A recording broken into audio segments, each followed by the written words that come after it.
কোনো এক সপ্তাহে গড়ে ২১টি অঙ্ক কষল যদি সে সোমবার থেকে বুধবার পর্যন্ত গড়ে ২৫টি করে এবং শুক্রবার থেকে রবিবার পর্যন্ত গড়ে ২৪টি করে অঙ্ক কষে, তাহলে বৃহস্পতিবার কটি অঙ্ক কষেছিল? তাহলে করি আমরা অঙ্কটা। এখানে প্রথমে বলেছে সোমবার থেকে বুধবার পর্যন্ত ২৫টি করে গড়ে সে অঙ্ক করেছে। তাহলে সোমবার থেকে বুধবার পর্যন্ত মোট কটা অঙ্ক করেছে সেটাকে বার করি। তাহলে সোমবার থেকে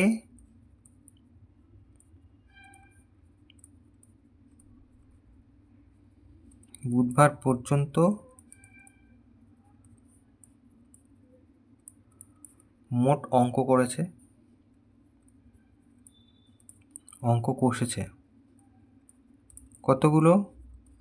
সোমবার থেকে বুধবার 3 দিন, তাহলে গড়ে সে 25টা করে অঙ্ক কষেছে। তাহলে 3 25 গুণ করব 75টি। তাহলে 3 দিনে সে 75টি অঙ্ক করেছে। আবার এখানে বলেছে শুক্রবার থেকে রবিবার পর্যন্ত গড়ে 24টি করে অঙ্ক কষেছে। তাহলে সোমবার থেকে বুধবার হয়ে গেছে, এবার শুক্রবার থেকে রবিবার পর্যন্ত মোট অঙ্ক কষেছে। এটাও আমরা গুণ করব, মোট 3 দিন 24টা করে, 3 24 72টি অঙ্ক। তাহলে এই যে 3 দিন আর 3 দিন 6 দিন, 6 দিনে মোট কটা অঙ্ক কষেছে যোগ করি। তাহলে 6 দিনে মোট অঙ্ক কষেছে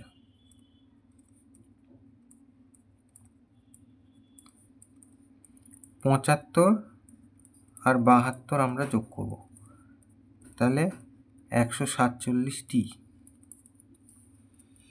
এখন প্রথমে আমাকে বলা ছিল সপ্তাহে সে গড়ে 21টি করে অঙ্ক কষেছে। তাহলে সপ্তাহে তাহলে মোট কতগুলো অঙ্ক হয়? তাহলে সপ্তাহে গড়ে অঙ্ক কষেছে 21টি। তাহলে এই হিসেবে সপ্তাহে মোট কতগুলো অঙ্ক হওয়া উচিত? তাহলে সপ্তাহে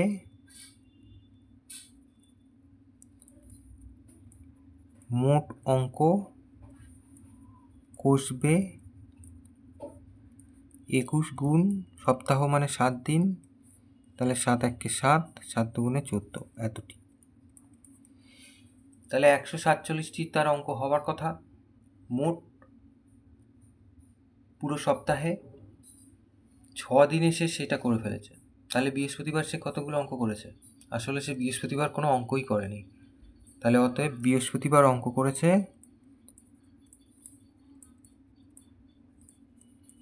বৃহস্পতিবার অঙ্ক কষেছে কতগুলো? 0টি। এটা উত্তর।